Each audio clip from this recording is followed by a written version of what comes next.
ಮನುಷ್ಯನ ಆಸೆ ಮಾತ್ರ ಎಂದಿಗೂ ಕೊನೆಯಾಗುವುದಿಲ್ಲ. ಸಾಯುವವರೆಗೂ ಏನಾದರೂ ಆಸೆ ಇದ್ದೇ ಇರುತ್ತದೆ.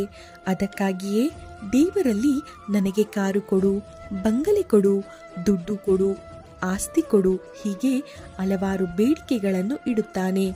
ಆದರೆ ದೇವರಲ್ಲಿ ನಾವು ಏನನ್ನು ಕೊಡು ಎಂದು ಬೇಡಬಾರದಂತೆ.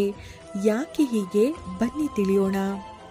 ಹಿರಿಯರ ಪ್ರಕಾರ ನಾವು ದೇವರಲ್ಲಿ ಏನನ್ನು ಬೇಡಬಾರದಂತೆ. ಈ ಮೊದಲೇ ಹೇಳಿದಂತೆ ಹಲವರು ದೇವರಲ್ಲಿ ನನಗೆ ಬೇಗ ಮದುವೆ ಮಾಡಿಸು, ಮಗು ವಿದ್ಯಾಭ್ಯಾಸದಲ್ಲಿ ಮುಂದೆ ಬರುವಂತೆ ಮಾಡು, ಒಳ್ಳೆ ಮನೆ ಕಟ್ಟುವ ಅವಕಾಶ ಮಾಡಿಕೊಡು, ಒಳ್ಳೆ ಕೆಲಸ ಸಿಗುವ ಹಾಗೆ ಮಾಡು, ಹೀಗೆ ಹಲವು ಪ್ರಾರ್ಥನೆಗಳನ್ನು ಮಾಡುತ್ತೇವೆ.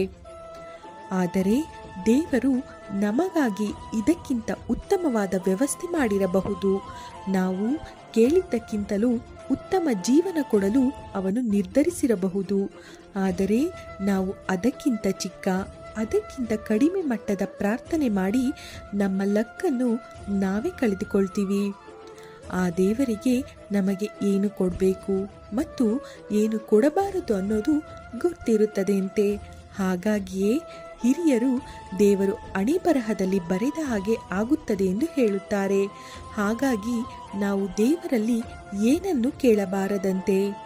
ನಾವು ಜೀವನದಲ್ಲಿ ಕಷ್ಟಪಟ್ಟು ನಿಯತ್ತಿನಿಂದ ಇದ್ದರೆ ನಮ್ಮ ಹಣೆಬರಹ ಉತ್ತಮವಾಗಿರುತ್ತದೆ.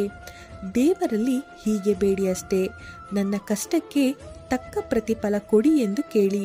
ನಿಮಗೇನು ಬೇಕೋ ಅದನ್ನು ಪಡೆಯಲು ನೀವು ಕಷ್ಟಪಡಿ, ನಿಯತ್ತಾಗಿರಿ. ನಿಮಗೆ ಲೇಟ್ ಆದರೂ ಅತ್ಯುತ್ತಮ ಯಶಸ್ಸು ಸಿಕ್ಕೇ ಸಿಗುತ್ತದೆ. ಏಕೆಂದರೆ ಸತ್ಯವಂತರಿಗೆ, ಕಷ್ಟಪಡುವವರಿಗೆ ದೇವರು ಎಂದಿಗೂ ಕೈ ಬಿಡುವುದಿಲ್ಲ. ಸ್ನೇಹಿತರೆ, ಈ ಮಾಹಿತಿ ನಿಮಗೆ ಇಷ್ಟವಾದರೆ ದಯವಿಟ್ಟು ಲೈಕ್ ಮಾಡುವುದನ್ನು ಮರಿಬೇಡಿ.